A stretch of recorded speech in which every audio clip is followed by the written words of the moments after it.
I never thought much about trail cameras until I started finding things on mine that I couldn't explain. I'm not someone who chases mysteries or spends time on conspiracy forums. I'm a retired postal worker from northern Wisconsin, and for the last 8 years, I've been living on 40 acres of wooded property about 12 miles outside of Rhinelander. I set up trail cameras because I wanted to see what kind of wildlife moved through my land. Deer, mostly. Maybe a bear if I was lucky. What I captured instead has made me question everything I thought I knew about what lives in these forests. It started in late September of last year. The air had that first real bite of autumn, and I was checking my cameras like I did every 2 weeks. I had 4 of them positioned along game trails that cut through the densest parts of my property.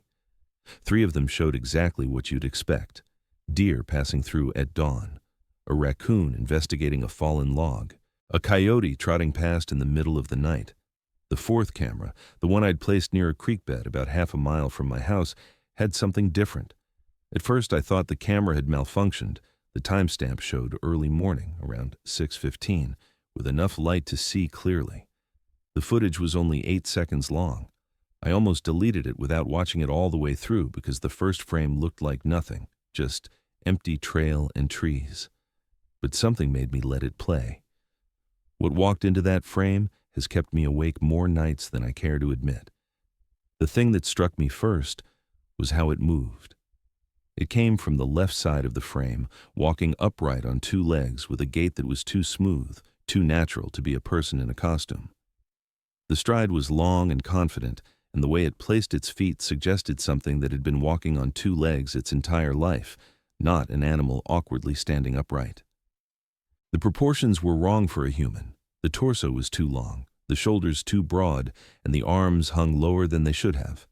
Then there was the head. Even in the early morning light you could see it clearly. The head was canine. There was no mistaking it. The snout was pronounced, the ears were pointed and mobile, moving independently as the creature walked. I watched those ears track sounds I couldn't hear through the camera's audio. The eyes caught the light for just a moment, reflecting back with an amber glow that made my stomach tighten. The creature stopped in the center of the frame. It turned its head slowly from left to right, scanning the area with deliberate attention. That movement, the way it surveyed its surroundings, looked intelligent. It wasn't the reactive scanning of an animal checking for predators. It was purposeful, methodical, like someone checking to see if they were being watched. The creature stood there for about 4 seconds, completely still except for those ears adjusting to different sounds. Then it stepped forward and out of frame, disappearing as suddenly as it had appeared. The whole thing lasted 8 seconds. I sat in my kitchen and watched it 17 times in a row before I could even process what I was seeing. I'm 62 years old. I've lived in Wisconsin my whole life. I've seen bears, wolves, coyotes, and every other animal that lives in these woods. What was on that camera didn't match anything I knew. The height alone was disturbing. Based on the reference points in the frame, a nearby sapling and a fallen log I recognized, I estimated the creature stood somewhere between 7 and 8 feet tall. The build was powerful, muscular in a way that suggested strength far beyond any human. I didn't tell anyone at first. What was I supposed to say? That I had footage of something that shouldn't exist? I knew how that would sound. So I kept it to myself and tried to find rational explanations. Maybe it was a person in an elaborate costume. Maybe it was some kind of digital artifact or glitch in the camera's processor. Maybe I was losing my mind. I researched trail camera malfunctions. I learned about lens distortions and motion blur, and all the technical reasons footage could look strange. None of it explained what I had. The movement was too fluid, too natural. The proportions were consistent throughout the entire sequence. There was no obvious sign of costume seams or mechanical movement in the head and ears. If this was a hoax, it was the most sophisticated one I'd ever seen. The more I watched the footage, the more details I noticed. The fur appeared to be real, with texture and depth that looked organic rather than artificial. The way it moved in the slight breeze looked natural.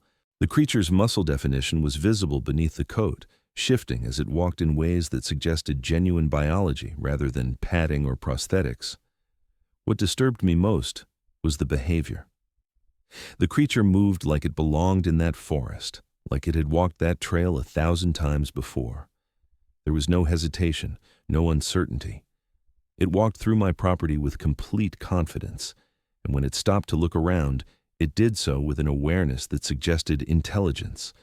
The way it turned its head, the way those ears moved independently, tracking multiple sounds at once, indicated sensory capabilities far beyond human. I started going through the footage from my other cameras more carefully, looking for anything unusual I might have missed. I found shadows in the background of several clips, movement at the edge of frames that could have been anything but now looked suspicious. One clip from early August showed a deer running at full speed through the woods in the middle of the day, which was unusual. Deer don't bolt like that unless something has spooked them badly. The camera angle didn't capture what the deer was running from, but the panic in its movement was obvious. Another clip from mid-September showed something I hadn't noticed before. The camera had captured footage of the trail at dusk, and in the far background, barely visible between the trees, there was a shape. It was upright and too tall to be a deer. The distance and lighting made it impossible to see details, but the silhouette matched the proportions of what I had seen in the clear footage. It stood there for maybe 3 seconds before moving back into deeper shadow and disappearing. I became obsessed with checking the cameras. I started going out every few days instead of every 2 weeks, hiking the trails with a heightened awareness I'd never felt before. The forest I'd always found peaceful now felt different. I noticed things I'd overlooked before. Areas where the underbrush was disturbed in ways that didn't match deer trails. Scratch marks on tree bark that were positioned too high to be from any animal I knew. An acrid smell near the creek that reminded me of wet dog but stronger, more pungent. One afternoon in early October, I was checking the camera near the creek when I heard something moving through the woods about 50 yards away. The sound was heavy, deliberate, not the random noise of wind or small animals. I stood perfectly still, listening, trying to identify what was making the sound. The movement stopped. The forest went quiet in that oppressive way that signals a predator is near. Birds stopped calling. The usual background rustle of leaves and small creatures ceased completely. I waited in that silence for what felt like an eternity, but was probably only a few minutes. My heart was pounding so hard I could feel it in my throat. I had a strange certainty that whatever was out there knew I was there, that it was watching me from somewhere I couldn't see. The feeling of being observed was so strong it made my skin crawl. Eventually, I backed away from the camera and walked quickly back toward my house, resisting the urge to run. I kept looking over my shoulder, scanning the trees, but I never saw anything. The feeling of being watched didn't fade until I was back inside my house with the doors locked. That night, I couldn't sleep. I kept thinking about the footage, about the creature walking through my property with such confidence. I thought about how close I might have been to it that afternoon without ever seeing it. The intelligence in the way it had scanned its surroundings in the video haunted me. This was not a dumb animal. This was something that observed, that calculated, that made decisions. I started researching online, something I'd avoided doing because I didn't want to feel like I was buying into folklore or conspiracy theories. What I found surprised me. There were hundreds of reports from people across the upper Midwest describing encounters with creatures that matched what I had on camera. Bipedal canines, 7 to 9 feet tall, moving through forests with intelligence and purpose. The descriptions were remarkably consistent, and many came from people who seemed credible. Hunters with decades of experience, retired law enforcement, wildlife biologists, people who had no reason to fabricate stories and every reason to keep quiet about what they'd seen. The reports described behavior that aligned with what I'd captured. The creatures were most often seen at dawn or dusk. They moved on 2 legs as their primary mode of locomotion, but could drop to all 4s for speed. They showed awareness of trail cameras and typically avoided them, which made clear footage extremely rare. Witnesses described eyes that reflected light with an amber or yellow glow. They described an intelligence in those eyes that was deeply unsettling, a sense of being evaluated rather than simply observed. I read accounts from people who had experienced exactly what I felt that afternoon near the creek, the sudden silence in the forest, the overwhelming sense of being watched by something they couldn't see. The instinctive fear that made them leave areas they'd been comfortable in for years. Some described finding tracks, large canine prints with an unusual stride length and depth that suggested significant weight on two legs. Others described vocalizations, howls that sounded partially human, or sounds that seemed designed to unnerve rather than communicate. What troubled me most were the reports of stalking behavior. Multiple witnesses described creatures that followed them through the woods, staying just out of sight, pacing vehicles on remote roads, or circling campsites for hours. This was not the behavior of an animal that feared humans. This was the behavior of something that studied humans, that understood us well enough to know when we were vulnerable. I went back to the footage and watched it again with this new context. The way the creature had stopped and scanned the area took on a different meaning. It wasn't checking for threats, it was checking its territory. The confidence in its movement, the lack of any startle response or caution, suggested this was its domain, and it knew it. I was the intruder, not the other way around. In late October, I found tracks near the creek, about 20 yards from where my camera was positioned.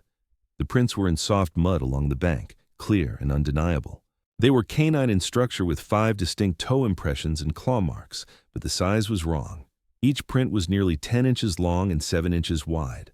The stride length between prints measured just over 5 feet. I photographed them from multiple angles, using a tape measure for scale, trying to document everything before the next rain washed them away. The tracks showed both bipedal and quadrupedal patterns. Some areas had only the hind prints, deep and evenly spaced, indicating upright walking. Other sections showed all 4 limbs, with the front prints showing an unusual structure. They were more hand-like than paw-like, with elongated digits that suggested the ability to grasp or manipulate objects. The depth of the impressions indicated something very heavy, far heavier than any wolf or large dog. I called a friend who'd worked for the DNR for 30 years, someone I trusted not to dismiss me outright. I showed him the photographs without telling him what I thought made them. He studied the images for a long time before looking up at me with an expression I couldn't quite read. He asked me if I was sure I wanted to know what he thought. I said yes. He told me the prints didn't match any known animal in Wisconsin. The size alone ruled out wolves, coyotes, or any domestic dog breed. The structure was wrong for a bear, which would show different pad configurations and claw positioning. The stride length suggested bipedal movement, which eliminated most mammals. He asked me if I'd seen what made them. I showed him the trail camera footage. He watched it twice without saying anything. Then, he handed my phone back and told me I should take the camera down, delete the footage, and forget about it. When I asked why, he said there were things in the northern forests that people didn't talk about officially. Things that rangers and wildlife officers saw but never reported because reporting them would mean the end of their careers. He said he'd seen tracks like mine before, years ago, and he'd been told by his supervisor to record them as bear sign and move on. I asked him what he really thought they were. He said he didn't know, but whatever made them was smart enough to avoid documentation most of the time, and powerful enough that people who encountered them up close rarely wanted to talk about it afterward. He told me he'd known 3 different people over the years who'd had experiences they wouldn't fully describe, experiences that changed how they thought about going into deep woods. Then he asked me to promise I'd be careful and that I wouldn't go out to check cameras alone anymore. I didn't take the camera down. I couldn't. Part of me needed to know if the creature would return, if I could capture more footage, if I could understand what I was dealing with. But I did start being more careful. I checked cameras during the middle of the day, never early morning or evening. I carried a rifle when I went out, though I wasn't sure what good it would do against something that size and strength. I stayed alert, watching the tree line, listening for the silence that indicated something was near. The creature appeared on camera twice more over the next month, once in mid-November, passing through the same area but moving faster, barely in frame for 3 seconds before disappearing. The second time was in early December, and this footage was different. The creature stopped much closer to the camera, close enough that I could see its face clearly. The detail was extraordinary and deeply disturbing. The snout was longer than I'd realized, with visible teeth when its mouth opened slightly as if tasting the air. The eyes were amber-colored and forward-facing, positioned for depth perception like a predator rather than the side-mounted eyes of prey animals. The ears were large and independently mobile, constantly adjusting and tracking sounds. The fur was dark brown, almost black in some lighting, and thick. But what struck me most was the expression. There was intelligence in those eyes, awareness and something else I couldn't quite identify. Not hostility exactly, but not indifference either. It looked like evaluation. The creature tilted its head slightly, almost like a dog responding to an unfamiliar sound. Then it looked directly at the camera. I don't know if it saw the device or simply sensed its presence, but the eye contact through the lens made my blood run cold, even watching the footage days later. It held that position for maybe 2 seconds before turning and walking out of frame with the same confident stride I'd seen before. I haven't captured it on camera since then. I still check the footage regularly, and I've repositioned cameras multiple times, but the creature hasn't returned to those specific trails. I don't think it's gone. I think it knows about the cameras now and has adjusted its patterns to avoid them. That realization that it can learn and adapt its behavior based on human technology is perhaps more frightening than the sightings themselves. I've had to change how I think about my property.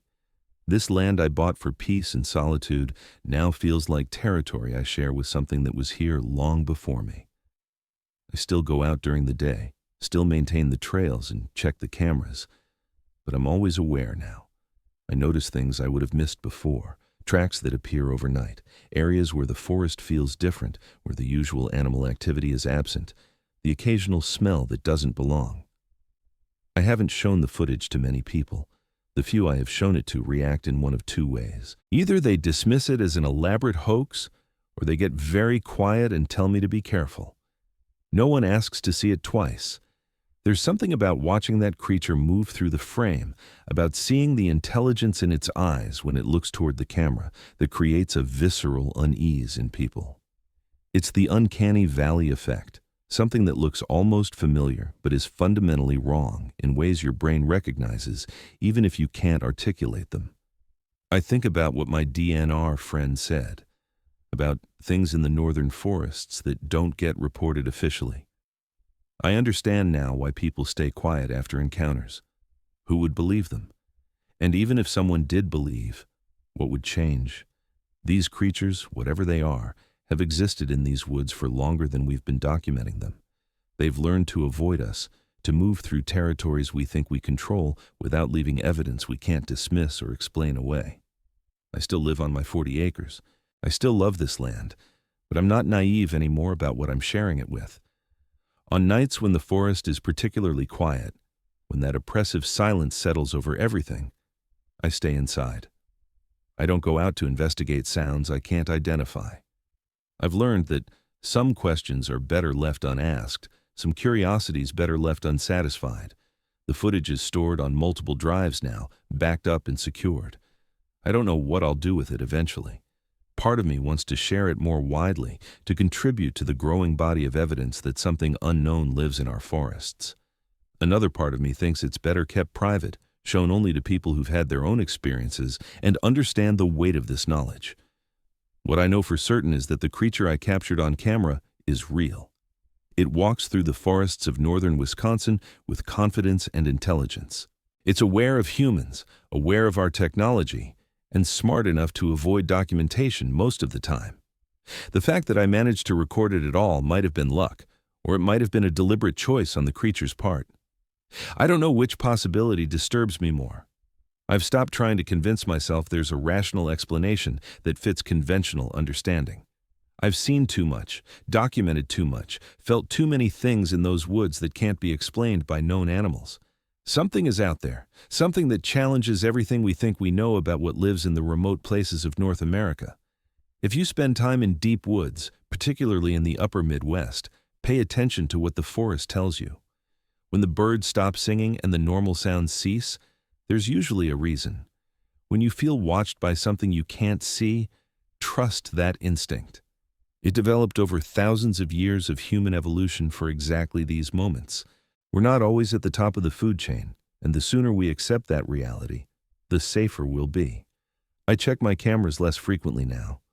Part of me doesn't want to know if the creature has returned. Part of me is afraid of capturing something even clearer, something that would force me to make decisions about what to do with that evidence. For now, I live with the knowledge of what shares these 40 acres with me, and I try to respect boundaries I don't fully understand. The trail camera is still out there, still recording. Every time I review the footage, there's a moment of tension before I see what it's captured. Mostly it's just deer and smaller animals, the normal inhabitants of these woods. But sometimes, in the background of frames, in shadows between trees, I see shapes that might be nothing or might be something watching back. I've learned not to look too closely at those shadows. Some things are better left unseen.